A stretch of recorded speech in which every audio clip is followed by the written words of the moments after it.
Aeromarket TV presenta Conversaciones de alto vuelo.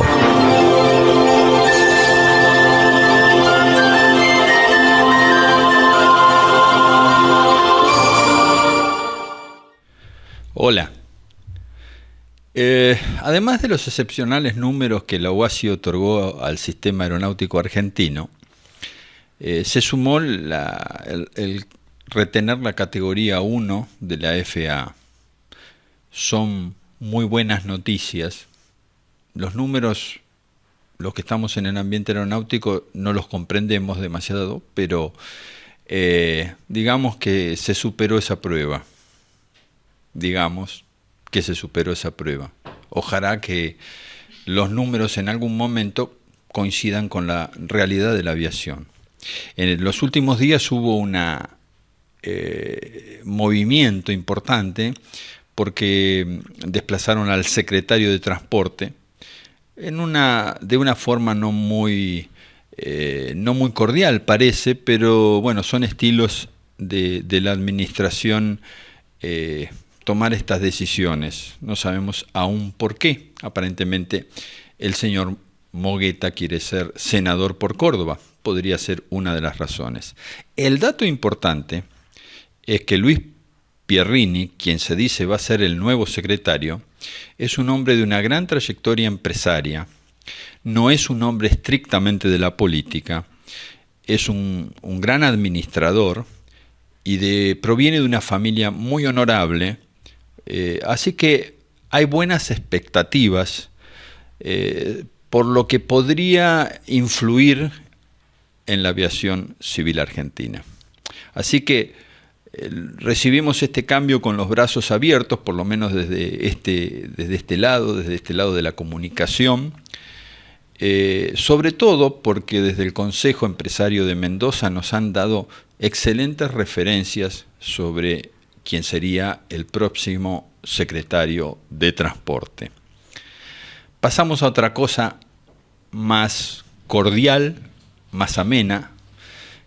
Tiene que ver con que nos visita Lucas Figueroa, a quien conozco hace más de 40 años. ¿Por qué? Porque yo iba a ser gatuno a los simuladores del ejército y después fui piloto de ejército durante unos cuantos años, y uno de los que junto a mi querido amigo Sergio Stornini íbamos frecuentemente a usar ese artefacto extraño que parecía un lavarropa, que era el HOT.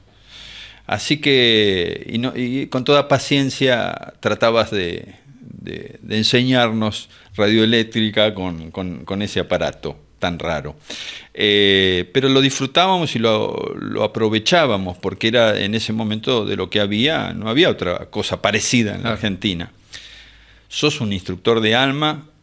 Contame un poquito cómo fueron los primeros pasos de Lucas en la aviación y en tu vocación, inicialmente militar. Claro, siempre quise ser, encantado de estar con vos, Luis. Un gusto de vernos. Para mí también. Tantos años impresionante. Juntos. Y sí, yo empecé con ambición de ser piloto y bueno, me arrastró la carrera a otra cosa, pero tuve la suerte de que me mandaron a hacer el curso de controlador, y yo soy controlador también. Y empecé mi carrera de piloto fuera de ejército.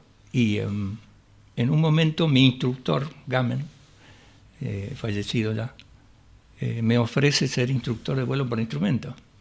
Y dije, yo que me había recién recibido de piloto, y era un sueño. Y justo ahí compran simuladores nuevos.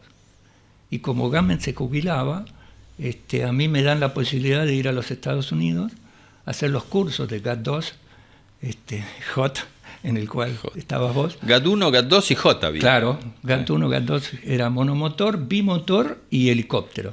Que el bimotor era como un Baron, bueno, sí. La comunidad los conoce. Sí, el helicóptero, el problema que teníamos es que el helicóptero necesita visual. Hoy en día son más buenos los visuales, creo yo, que la parte, porque eso el piloto lo pone muy al tanto de todo por el tema de la parte visual. El realismo, claro. El realismo que vuela bajo.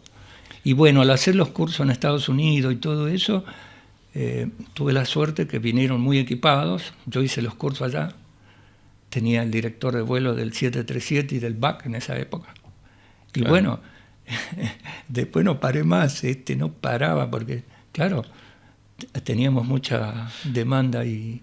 Tanto dentro del ejército, pero mucho afuera, de gente Claro, que venía de afuera. afuera. Yo empiezo a volar en Don Torcuato y instructor en la Cessna.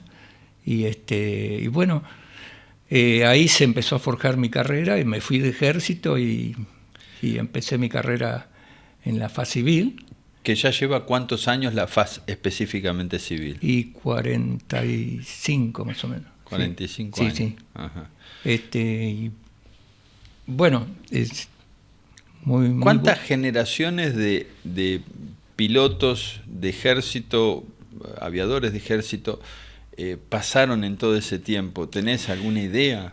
Y yo creo que yo estuve en los simuladores 15 años. Así que 15 camadas. 15. Y hace 2 o 3 años, yo ni me acordaba que era fundador de la Escuela de Aviación de Ejército, me dieron una medalla por los 50 años. Y bueno, y ahí me encontré con... ¿De la escuela o era de la división instrucción? Claro, era división instrucción. Hoy escuela. Hoy escuela, claro. Empezó como división instrucción. Y bueno, de los cuales vos conocés ahí a casi todos. Conozco a muchos, claro. Y tengo un gran cariño, ¿no? Aparte por la institución. Pero yo recuerdo, por ahí me estoy recordando mal, pero es en este momento que me cayó la ficha. ¿Puede ser que el apellido de quien estaba con vos en algún momento era Bustos? No. Sí. Había un muchacho más joven que vos. Cuando yo me estoy yendo, había que dejar un sucesor. Sí. Y entonces yo elegí a ese muchacho Bustos y... ¿Cuál era el nombre de él? No me acuerdo. Pero yo me acuerdo que a Gendarmería, Salguero, un día cae el jefe de Gendarmería y me dice que 3 meses me va a traer una persona para que yo le dé el curso de instructor. Y yo le dije, no, 1 año, menos. Y lo tuve 1 año y bueno, después Salguero fue muy conocido en el ambiente. Le enseñé demasiado, me parece. Y después fue instructor de mi hijo. Claro. Le dio la comercial a mi hijo. Vos has tenido una clara vocación docente, una clara vocación de instructor.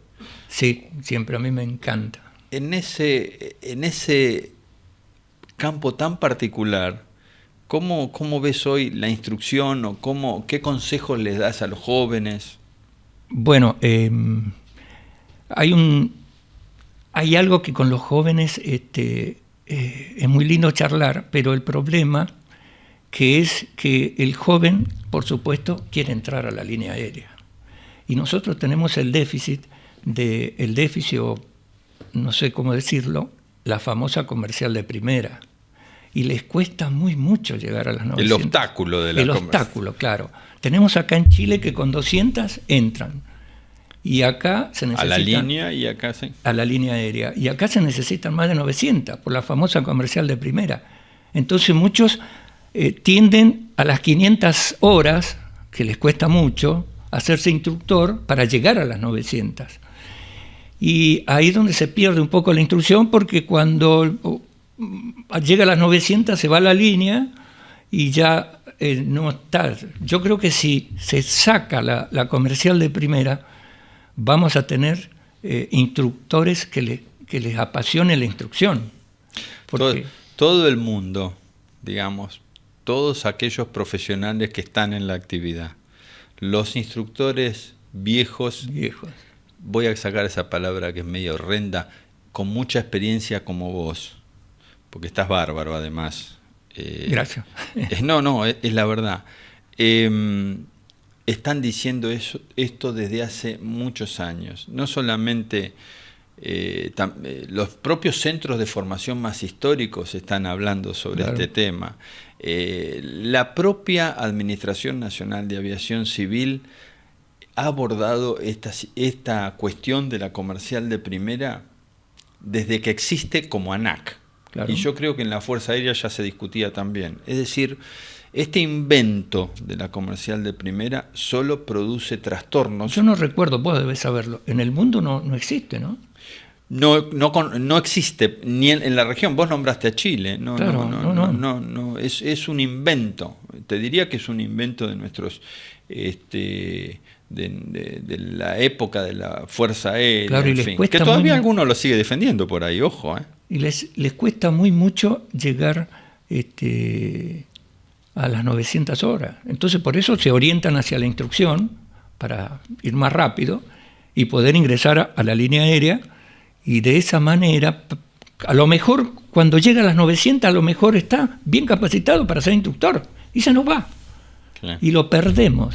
Entonces, en cambio, si a las 200 ellos ingresan a la línea, el que va a ser instructor va a ser alguien que le gusta la instrucción.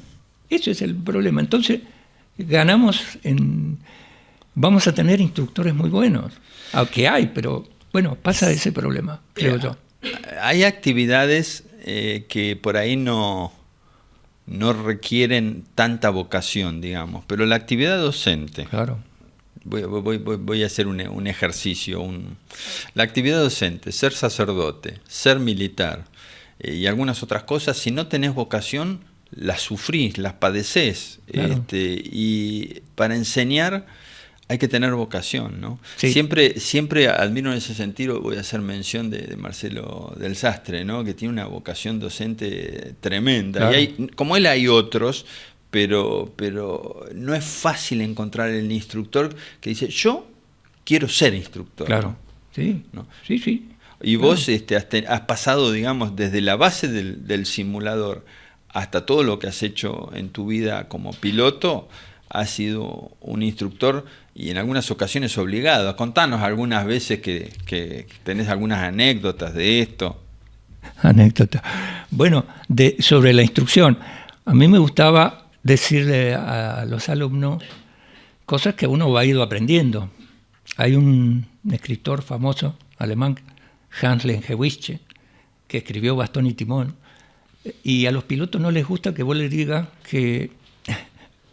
Él decía que al piloto no le gusta sacar cuentas. Entonces todo el libro de él es escrito, no hay cuenta. Y segundo, dice a los pilotos lo que no les gusta es que le digan que enseñarles es lo mismo que adiestrar un perro. Y se enojan. Y entonces él te da ejemplo. Dice, si en una pérdida, dice, porque usted le tiene que enseñar maniobras que van contra el sentido de conservación de él. Por ejemplo, en una pérdida, dice, usted le enseña al alumno, si entra en pérdida, ¿qué diría su instinto si el avión se va a caer? Tira para atrás. Entra en una pérdida secundaria, es al revés, hay que tirarlo si entra en pérdida, peor, hay que buscar velocidad rápido. Ahí se asemeja a enseñarle a un perro. Y después dice, en un tirabuzón, dice, usted se está cayendo en el tirabuzón y tiene que tirar para atrás, su instinto de conservación. No, aumenta la velocidad de giro. Entonces te da pautas él, donde dice que hay maniobras que usted le tiene que enseñar como adiestrar un perro. Entonces, ese tipo de cosas... Tal vez te diría alguien que hay que generar como reflejos condicionados, ¿no? Claro. Sí. Que tiene... voy a decir algo que no sé si suma, pero lo voy a decir igual, digamos. Pavlov, que fue un ruso que estudió los perros, la conducta de los perros, decía que cuando él muera le hicieran un monumento a un perro, no a él. Porque, bueno, él descubrió o investigó el reflejo condicionado en los perros. O sea, claro, que este autor está en la línea correcta desde el punto de vista científico. Hay que crear una serie de reflejos condicionados para evitar situaciones críticas, ¿no? Claro, por ejemplo, después yo he sufrido el tema de la instrucción con inspectores. A ver. Y, por ejemplo, a mí me venían a tomar en un jet, me vienen a tomar a un copiloto y le toman el examen de comandante. A mí me han tomado un copiloto de la derecha a hacer emergencias con un motor, entrada por instrumento y todo, y nunca lo vieron asistirme. Ajá. Entonces terminamos un examen Y el inspector me pregunta a mí, ¿qué le pareció? Le digo, le tiene que dar la de comandante, no la de copiloto. Y él me mira y dice, ¿cómo la de comandante? Claro, le tomó el examen de comandante. Y me dice, ¿usted cómo tomaría? ¿Quiere que le diga? Sí. Bueno, yo hacemos el chequeo, las listas, todo perfecto. Despegamos y usted lo ve todo como asiste. ¿Sí? Despegamos, vamos a hacer un procedimiento, pero él asistiendo, no volando. Venimos, aterrizamos y usted ahora, yo despego y a los 1500 pies, usted me dice, muérase. Yo me muero y ahí al copiloto le dice, haga todo el procedimiento y aterriza. Y el copiloto, pim, pum, hace el procedimiento y aterriza. Pero usted lo vio asistiendo a él, ¿qué es lo que va a hacer? El rol de copiloto. El rol de copiloto. Y le tomó todo y me vio asistiendo a mí, porque yo lo tuve que asistir toda la hora. Y es o sea, yo creo que hay que corregir ese tipo de cosas. Y en un ratito, en vez de horas y horas, vos lo corregís porque vos haces un procedimiento. Lo ves como asiste, desde las listas de chequeo, todo, los briefing, los crew briefing, todo. Y después decís, bueno, ahora, ante una eventual incapacidad del comandante, vamos a ver cómo actúa. Pero eso lo sabe él y yo, el inspector y yo. Entonces despego, 1500 pies, me toca y digo, muerto. Bueno, Hacete cargo. Hace cargo. Y el de la derecha tiene que tomar, que pasó hace poco con un copiloto de línea aérea en Córdoba, y lo hizo perfecto. Entonces, pero yo quiero que lo vea asistir, pero me vio a mí asistir. Yo hice el crew brief, hice todo, y le digo, le tiene que tomar la de comandante. Bueno, ahora, no es un razonamiento sofisticado, es puro sentido común. Es sentido común, porque yo te voy a tomar la de copiloto a vos y quiero ver cómo trabajas de copiloto. Te quiero ver asistir. Y bueno, vos me tenés que asistir, yo pum, pum, volando, perfecto. Ahora, ante un problema del piloto, también quiero ver de que vos controles el avión, lo lleves a destino. Que te hagas cargo. Perfecto. Ahí está, listo. ¿Y qué otras cosas vos ves en la inspección, ¿no? Que es tan importante? El tipo que viene y te dice, el profesional, sí, que viene y te dice, bueno, yo estoy buscando esto. A veces te exigen cosas como que no sabes ni de dónde salen o cómo es que te toman. ¿Vos has experimentado a veces esto que me contaste una? Sí, hay varias de estas. Yo lo que veo es que a mí me ofrecieron ser inspector hace unos años y bueno, no acepté porque ya era grande y ese tipo de cosas, pero me hubiera encantado ser inspector.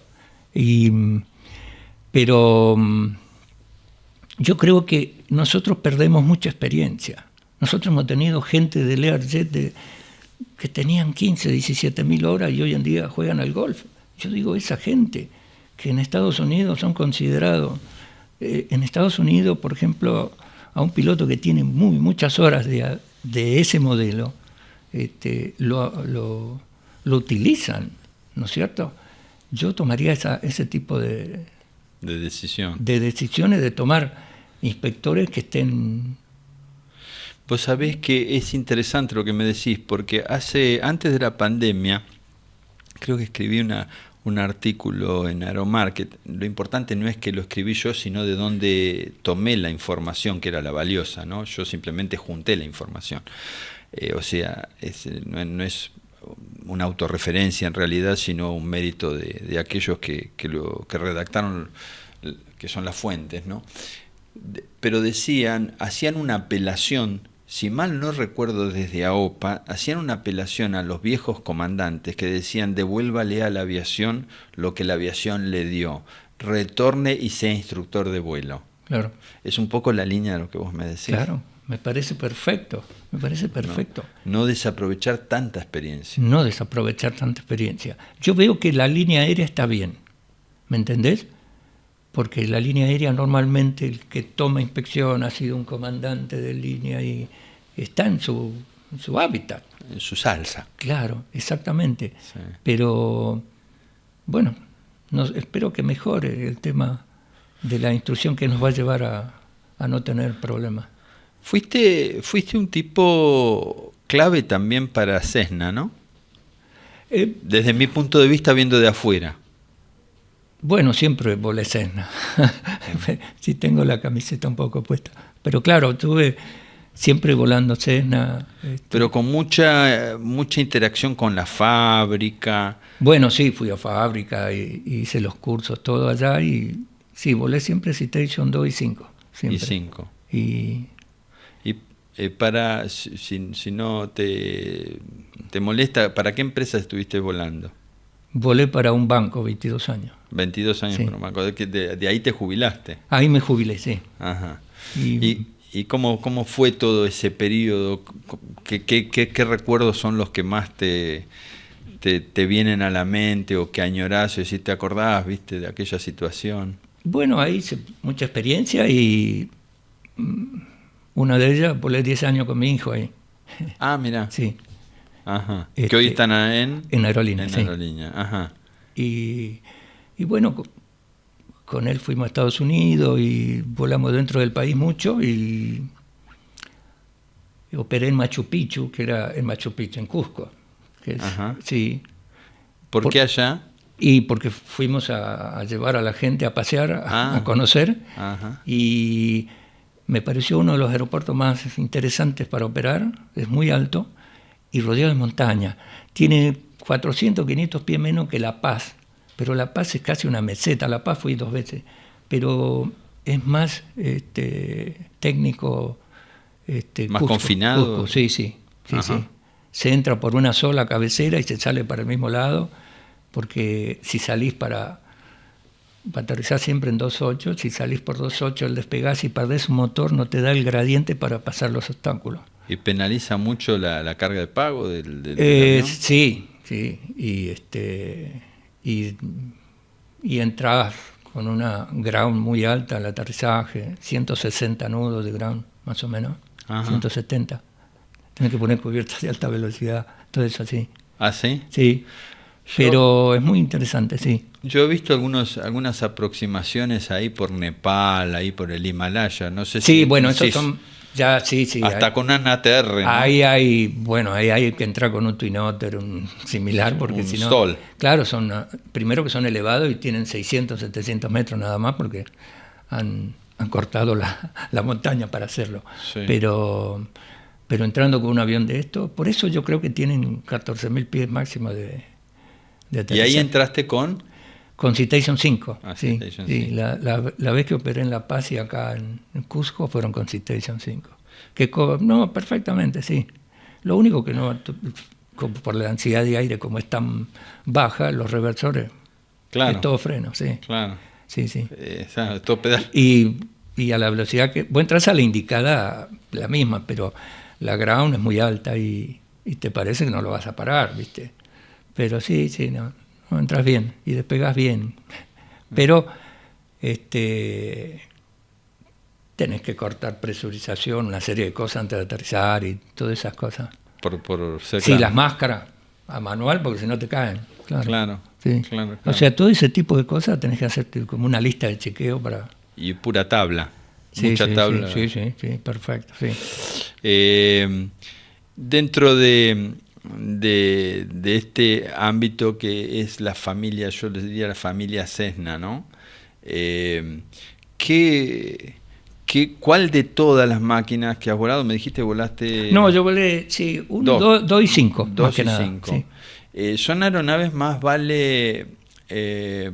me parece a mí, según recuerdo, por más regionales, digamos, que de muy largo aliento. Son aeronaves muy para la Argentina, para volar dentro de la Argentina, o lo sumo los países. Sí, acá tenés que tener más que nada aeronaves que cubran la parte de Argentina. Argentina es muy grande, para que tengas una idea.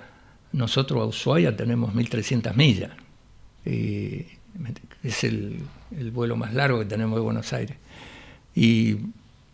Y para cubrir eso, sí, con un 2 o un 5 lo cubrís. Después vienen, ahora ya las series nuevas son CJ2, CJ3, CJ4. Acá hay CJ2 y CJ3, CJ4 no hay ninguno, creo. en Brasil. Ahí. Pero son aviones muy nobles. ¿Mustang no llegaste a volar o en alguna oportunidad lo probaste? ¿A cuál? El Mustang. Mustang. No. Así que pero muy lindo. Muy lindo. Y en los inicios cuando recién estabas empezando a volar, ahí ¿cómo fue tu inserción en la vida civil como piloto?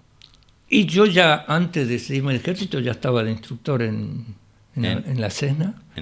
Y bueno, ahí ya, como por el simulador me conocían y ya pronto ya... ¿Dabas instrucción en vuelo? Sí, en vuelo ahí. Y después empecé a volar Aerocommander, Baron, todos los aviones bimotores. O sea que volaste otros aviones además sí, del jet. Bimotores chicos, creo que los he volado casi a todos. Ajá. Sí, Aerostar, todo eso, sí. Y monomotores, bueno, la línea Cessna, 182, 172, Centurión, ¿Haciendo, aparte de la instrucción, haciendo algún otro tipo de trabajo? No, normalmente con los bimotores de Torcuato se iba mucho a campo, a estancias. Claro. La gente se compraba aviones para ir tenían pista en las estancias, entonces llevaba gente a esos lugares. Y una larga carrera en ese sentido. Vos seguramente, algo conversamos en alguna oportunidad de la época de Fleury en Aviacer. Bueno, claro, a Fleury yo lo conozco porque él me cita. Fleury él había sido piloto del que compró la Cessna, que es el actual. Ajá, la familia Bibiloni. La familia Bibiloni. Y bueno, él quedó ahí como gerente y me llama porque me quería como instructor. Y bueno, hicimos una amistad y es más, el hijo que está ahora en la línea, es compañero de mi hijo, también ahí le dimos instrucción, todo, y gran persona. Fleury falleció hace poco. Un Fleury recuerdo. Padre, sí. Ajá. Sí, gran persona, una familia divina. Hoy, ¿en qué estás? El otro día cuando te llamé me dijiste, tengo un vuelo. Bueno, vuelo un poco, para sacar el... ¿Acompañás? ¿Cómo estás? Vuelo con más que un compañero, un amigo, y a veces vuelo con uno que vos conocés mucho, un señor Falabella, ¿lo conocés? El Paquito. El Paco Falabella. Yo me jubilo y Paco me llama para que le dé una mano y 6 años estuve dándole una mano. Ajá. Y nos conocíamos de antes y sí, somos amigos. Y bueno, a veces vuelo con Paco, pero tengo otro compañero fijo que es Lloydy, un amigo. Y sí, nos divertimos mucho volando a Citation. Y a veces hacen algunos vuelos de estos que juntan pilotos y se van a pasar la No, bueno, ese, sí, hay un amigo que tiene un avión y bueno, con amigos pilotos, vamos a pasarla bien. A pasarla bien, sí, vamos a vuelan comer. A la isla. Vamos a la isla a comer, sí. Y Sí. bueno, con Paco también, y amigo tuyo. Y sí, pasamos el... Vos me hacías hoy un recorrido de la etapa de ejército, ¿no? Donde tuviste, como yo, la suerte, la bendición de encontrarte con una persona como Arturo Grandinetti, general Grandinetti, general, sí. Grandinetti. Sí, gran persona, sí. Sí, que inmediatamente vio tu capacidad y talento y te puso a...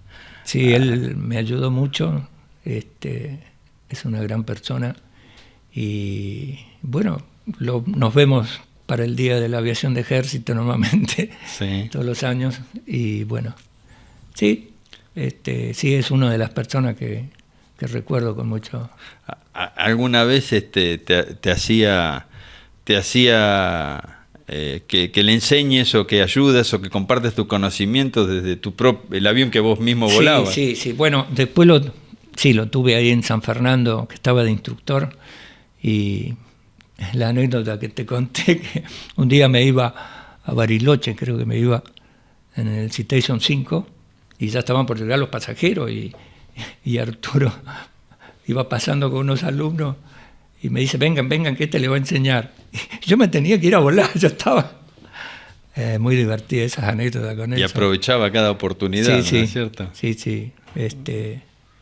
Bueno, nosotros vamos a ir a... Luciana, si nos ayudás, vamos a ir a una pequeña pausa que es súper cortita. Y vamos a volver con Lucas para seguir recordando un poco su vida como piloto, su larga vida como piloto, que lleva 50 años. Más o menos. Desde una actividad y un perfil y una actitud muy particular en Lucas. Yo creo que es una de esas personas muy queridas, a él por ahí le molesta que uno diga tanto, muy queridas en todos los sectores de la aviación. Así que volvemos dentro de un ratito. Te pido, sí, como siempre, que te suscribas al canal, pongas un like, hagas un comentario. Siempre nos ayuda para ir creciendo. Así que bueno, son 15 segundos.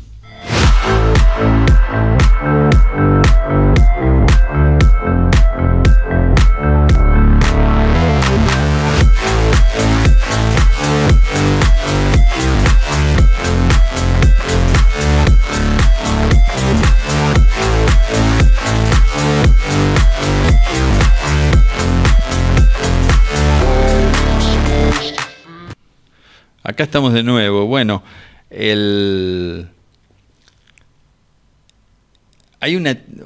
una situación que los pilotos apreciamos como experiencia de vuelo, que son la de las emergencias, ¿no? En tu carrera, ¿has tenido emergencias? Sí, tuve una, felizmente solucioné.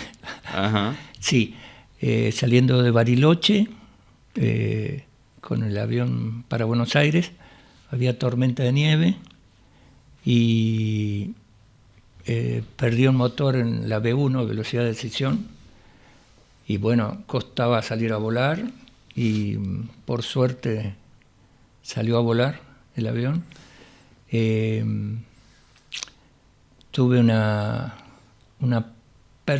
realidad... No abortaste, seguiste... No, pues ya estaba después de B1, claro, rotaste y... Sí, le di toda la potencia que le quedaba al otro y no quería salir hasta que salió. Y cuando estaba haciendo la emergencia, yo iba mucho a Bariloche, y era un problema que yo lo planteé en simulador en Estados Unidos, en el entrenamiento. Bueno, ahí tuve mi mejor instructor al sur de Los Ángeles. Y yo le explicaba, y él me dice, vamos a practicar en Salt Lake City. Pues yo le decía, tengo este aeropuerto, que en condiciones marginales, si pierdo un motor, justo lo que me pasó, le dije, hay que superar, para salir del valle, 9.000 pies necesitas para salir de Bariloche. Bariloche tiene 2.500, 2.600 creo de elevación. Y le digo, y con un motor hay que volver a la estación, subir y salir con 9.000 pies. Entonces un amigo me dio el drill que tiene Aerolíneas y yo lo practicaba en el simulador, y como el Boeing lo hace con más velocidad, se acerca más a los obstáculos, o sea, claro, que yo lo hacía más. Bueno, y cuando estaba haciendo la emergencia, me acuerdo que lo que pasó era un stall de compresor, se apagó la turbina, porque el viento estaba cruzado, me tiraba barro y nieve, a pesar de tener ignición continua y todo, anti-ice, me apagó la turbina izquierda. Fue una explosión tremenda. Y bueno, ahí le pido a mi hijo, que yo estaba haciendo sobre el lago, volviendo a la estación, al bord, que me reencienda la turbina, y ahí la turbina se encendió. Sí. Y después le expliqué a mi hijo porque mi hijo me decía, no, se rompió. Le digo, no se rompió. Eso es porque... No hay un gran ángulo para que te pase eso. Tiene que ser muy preciso, sí, claro. el ingreso de... Sí, es cuando se queda sin aspirar la turbina de aire. Normalmente eso pasa, me dicen los técnicos, más cuando está en turbulencia el avión. Cuando está en turbulencia es más fácil que se apague la turbina por pérdida de compresor que con lluvia o nieve. Y es la única vez que a mí se me apagó una turbina. ¿Y en qué avión era? En el Citation 2. Que Sí. tenía, ¿qué turbina? Tiene una Pratt & Whitney, Una sí. Pratt & Whitney. Sí, sí. Tiene 2.500 libras y el 5 tiene 2.900. Sí. Claro, cuando vos empezaste a contar yo pensé una ingesta, ¿no? Pero no un que se tuviera... Se entró, pérdida el compresor y se apaga. Claro, la famosa Por más que pérdida de está en compresor. ignición continua, todo. Y bueno, y después me agarró el susto porque estaba con mi hijo. Habiendo sido tanto tiempo un instructor muy prolijo en simuladores, en esta interacción ya desde el lado del piloto y el simulador, como en este caso, ¿qué se te ocurría plantear para conocer más sobre los distintos aviones cuando te tocaba ir así a estos centros importantes de capacitación para hacer un recurrent o algún tipo de curso de este tipo? Claro, a mí yo trataba de tomar del instructor que me daba, en este caso era un instructor veterano de Vietnam y de Sarajevo, otra guerra, no sé dónde. Él volaba Citation 5 en el ejército y King 200 que tiene el ejército americano. Y él es especialista de Beechcraft y de Citation. Entonces le trataba de sacar el máximo por la experiencia que él tenía en Citation, ¿no? Y bueno, y lo bueno que interactuábamos mucho de los problemas que había tenido él, de los míos, y le sacás mucha... Le sacás el jugo. El jugo al caro. Y a mí el único aeropuerto que operaba en la Argentina que a mí me llamaba la atención era Bariloche, que siempre me preocupaba. Y bueno, se me dio en Bariloche y por suerte acá estoy con vos. ¿Hay un vuelo o algunos vuelos en donde vos digas, he sido tan feliz de haber tenido esta oportunidad? Recién me hablabas de Machu Picchu como un vuelo muy técnico, sí, Cusco, muy Cusco, sí. Muy profesional. ¿Hay algo que vos me digas, mira, este fue un vuelo que me llenó espiritualmente, digamos, como piloto? ¿Hay alguno que recuerdes así? Es que cada vuelo, la aviación lo que tiene interesante que así vaya 10 veces a Bariloche, yo siempre le decía a los alumnos, lo interesante que tiene la aviación, que así vayan muchas veces a un destino, nunca un vuelo es igual a otro, nunca, por la meteorología, por distintos factores. Entonces eso es lo que tiene de apasionante el tema de la aviación. Y eso es lo que yo trataba de inculcarle, porque ellos me decían, pero si me mandan todos los días a tal lado, bueno, nunca se renieguen de un vuelo, porque nunca un vuelo es igual a otro. Y en nuestro país, ¿cuáles son, después de tantos años, cuando vos ves a cierta distancia nuestro sistema aeronáutico, sí, cuáles ves que son las cosas? Hoy me dijiste una, ¿no? La comercial de primera genera esto y esto, que no es bueno ni para la formación del piloto, ni para formar pilotos. ¿Qué otras cosas ves cuando tenés que salir en un vuelo, cuando tenés que organizar un vuelo y preparar el avión? ¿Qué otras cosas ves que son aspectos que se pueden mejorar con sentido común y no se mejoran, o siempre a lo largo de tantos años siguen siendo los mismos problemas? Yo veo muchos problemas en la parte operativa de tierra, por ejemplo.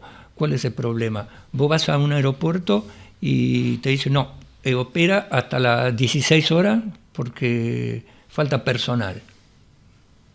Y entonces, qué sé yo, La Rioja, no sé, hay aeropuertos que vos tenés que ir a un determinado horario porque si no, tenés que entrar visual, porque no hay operadores. Sí, como si fuera un no controlado. Exacto. Bueno, en eso veo un problema sería infraestructura no sé, de la parte operativa. Sí. Pero después, en este país es difícil volar de noche. Sí. Hay aeropuertos que se te apagan a las 9, 10 de la noche, se apagan y no tenés alternativas. Ajá. Yo una vez operaba con carga a Resistencia y la alternativa era Asunción.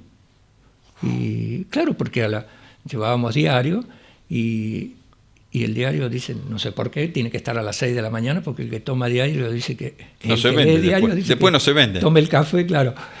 Bueno, y yo decía, hay que demorar un poco porque se nos abren los aeropuertos. No, había que estar a las 6 de la mañana y a las 6 de la mañana la alternativa era Asunción, estaba todo apagado. Entonces Reconquista, todos los aeropuertos, Corrientes, todo. Y era... Muchas de estas cosas que has vivido hace años persisten. Sí. Persisten, claro. Y no hay como una voluntad de cambio real. Claro, hay que hacer hincapié porque yo creo que la Argentina va a un desarrollo económico y todo, y yo veo que entran más líneas aéreas, todo, y bueno, vimos el percance el otro día en Santa Fe. Claro. Y ahí está, ahora quieren operar internacional, creo, en Santa Fe, todo, así que el problema del avión que llegó y no había gente en la torre. Que por otra parte, hoy, al día de hoy, no se justifica tener Paraná y Santa Fe simultáneamente habilitado cuando por ahí no podés brindar el servicio adecuadamente en los dos. Claro. Preferible en uno dar un buen servicio que tener dos aeropuertos. Claro, porque esas falencias que tenemos nosotros, yo veo que se mantienen y que la aviación cada vez avanza mucho técnicamente. Pero no cambia no cambia lo de tierra, que va muy lento, a eso veo, ¿no? Claro. Entonces, pero bueno. En materia de capacitación, siendo vos instructor y interactuando con controladores, que también sos controlador, digamos, interactuando con controladores, a ver, vamos a repasar, controladores de vuelo, security en los aeropuertos, para no hablar de la PCA, ahí se me escapó, las autoridades de ANAC y a veces las propias autoridades o gerentes del concesionario, ahí ¿cómo ves las dificultades en el sentido de coordinación, o que vos tenés que pensar en un vuelo y decís, bueno, voy a tener esta y esta? No, poder despegar para un piloto es un logro hoy en día. Es más fácil resolver una turbina con pérdida de... No, ya superar la PCA, superar todo, cada vez es más engorroso. Yo quisiera que vos vayas a San Fernando para que veas. Voy. Bueno, San Fernando es la máquina de impedir todo es problema, y lograr despegar es un logro tremendo, porque cada vez yo veo que no se solucionan los problemas y no sé por qué.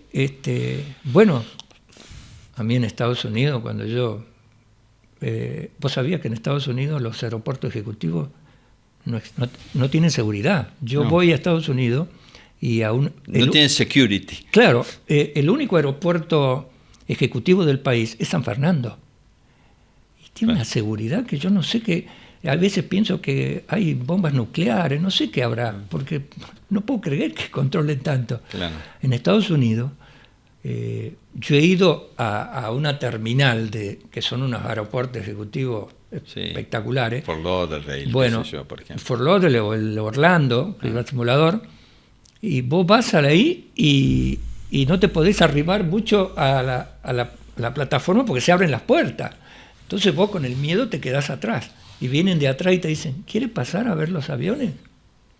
Y vos decís, ¿se puede? Sí, pase. Y acá, si no tenés credencial, sino que es tremendo. Tardás un mes para sacar una credencial. O sea, esas cosas, ¿viste? Cada vez, pero bueno, no hay nada que le ponga tope a esto. Te hago una última pregunta, dos últimas preguntas. La primera es, ¿cuál es tu expectativa hacia el futuro, habiendo volado tantos años y no, dado que no te desvinculaste del ambiente, cuál es tu expectativa hacia el futuro? ¿Sos optimista? ¿Crees que...? Sí, yo soy optimista siempre. Y bueno, con Paco hablamos mucho el tema y yo, más que optimismo, deseo que se le solucionen los problemas, porque a la aviación ejecutiva yo he visto que cuando el país o las cosas empiezan a andar un poquito mejor, empieza a expandirse, a venir más aviones y todo, y si vos le prohibís que vuele, si vos le metés traba, no va a ser lo que tiene que ser. Entonces, esa es una de las cosas que ojalá se vaya acelerando y bueno, que alguien nos escuche, a Paco. Y nos escuchan mucho, nos hacen caso poco. Es difícil, reconocemos que es difícil dar vuelta situaciones de tantos años, que vienen mal de hace tantos años, ¿no? Pero hay que darles vuelta, porque como dice Lucas, esto explota con muy poquito de facilidades, explota. Claro. La última pregunta ahora sí, ¿cuántas horas de vuelo tenés? Y más de 10.000. Más de 10.000 horas de vuelo. Gracias por haber venido. No, un gusto mío. Me encantó recordar, hacer un pasaje te diría por muchas personas muy queridas que han sido muy buenas para la aviación y para todos los que los conocimos, como Arturo, sí, bueno, sí, para nosotros. en fin, tanta gente, ¿no? Paco no. No, Paquito, Paquito, un grande, Paquito. Un grande, bueno. Te cuento una cosa, ayer salió Aeromarket, yo escribo siempre la Semana Aeronáutica, que es una columna. Es muy preocupante el tema drones, porque la ANAC no cumple con los propios plazos que se ha fijado. A partir sobre todo del decreto 70 del 2023, el DNU, el mega DNU del presidente Milei, que fijó algunos cambios a instancia del subsecretario de Transporte Aéreo, algunos cambios en el código que han dejado en una situación de incertidumbre nada más ni nada menos que a los drones y los vuelos aéreos que se vienen hacia futuro, que son los tripulados, no tripulados, WAN, BAN, todo este segmento nuevo de la aviación que está explotando en todas partes del mundo y que acá no se sabe a dónde vamos. Te pido que leas, también ahí que dejes algún comentario, y nuevamente le agradezco a Lucas por habernos acompañado. Esto fue Aeromarket, conversaciones en alto vuelo. Chao.